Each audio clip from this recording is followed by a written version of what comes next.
సూర్యప్రకాష్ గారు మీకు ఒక బయట నేను వినిపిస్తాను, దీనికి కూడా మీరు సమాధానం చెప్పాల్సిన అవసరం ఉందండి. పృథ్వీ గారు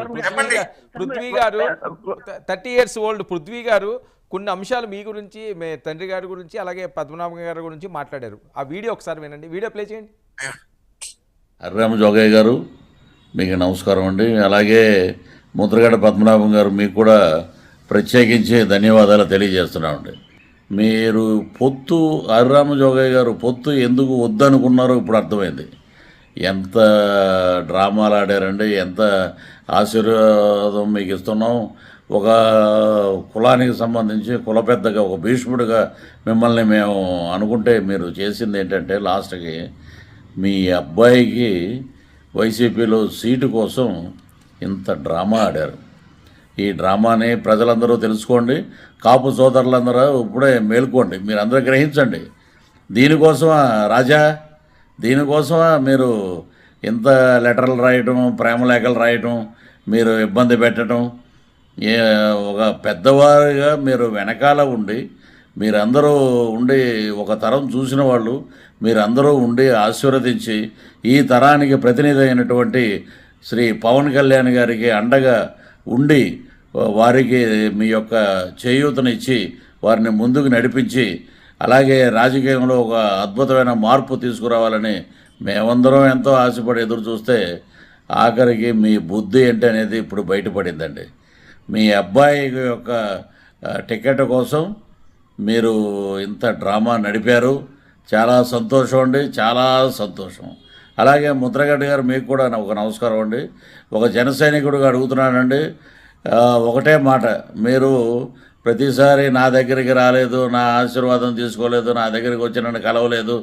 ఏమండి, ఎవరైనా పెద్దవారైతే ఆయన ఒక్కడే అన్ని చోట్లకి తానే ఆయనే ప్రచారం అన్ని రకాలుగా నాయకులతోటి మాట్లాడుతున్నాడు. మా అధినేత గౌరవనీయులు శ్రీ పవన్ కళ్యాణ్ గారు వారు రాలేదు, వారు రాకపోతే ఇక మా సేవలు మీకు అవసరం లేదనుకుంటా.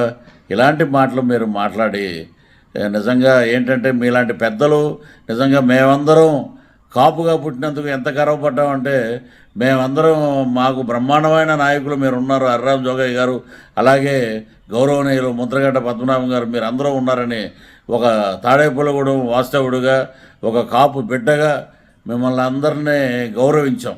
కానీ మీరు వెనకాల ఉండి మీరు చేయూతనిచ్చి ముందుకు నడిపించాలి.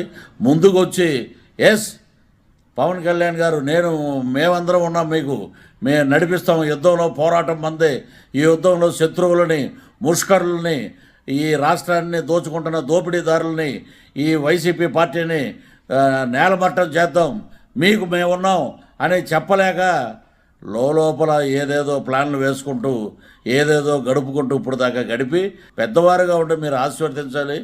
జన సైనికులారా, అలాగే వీర మహిళలు, అలాగే జనసేనని ఆదరించినటువంటి కాపు సోదరులు, ఇతరత్ర అన్ని కులం మతాలకు అతీతంగా ఉన్నటువంటి ఆంధ్ర రాష్ట్ర ప్రజలు, అలాగే తెలుగుదేశం శ్రేణులు, తెలుగుదేశం నాయకులు అందరూ ఒక్కసారి ఆలోచించండి.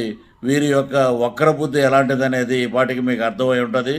సో అర్రామ జోగయ్య గారి అబ్బాయి వైసీపీలో జాయిన్ అవ్వటం, ఆయన జాయిన్ అవ్వండి, ఆయన ఏమైనా అవ్వండి, మనకు అనవసరం. కానీ ఇది వీరి బుద్ధి అనేది మనకు అర్థమైంది. కాబట్టి మీ సలహాలు సూచనలు, మీరు ఆశీర్వాదం ఇవ్వండి.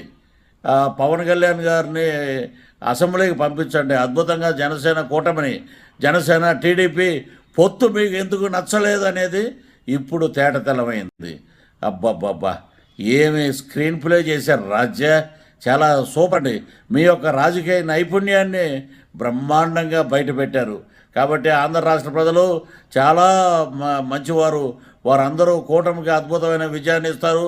నేను చెప్తున్నా చూడండి, 136 అసెంబ్లీ స్థానాలు, 21 పార్లమెంటు స్థానాలు గెలుచుకునే దిశగా తెలుగుదేశం జనసేన కూటమి ముందుకు పరిగెడుతుంది.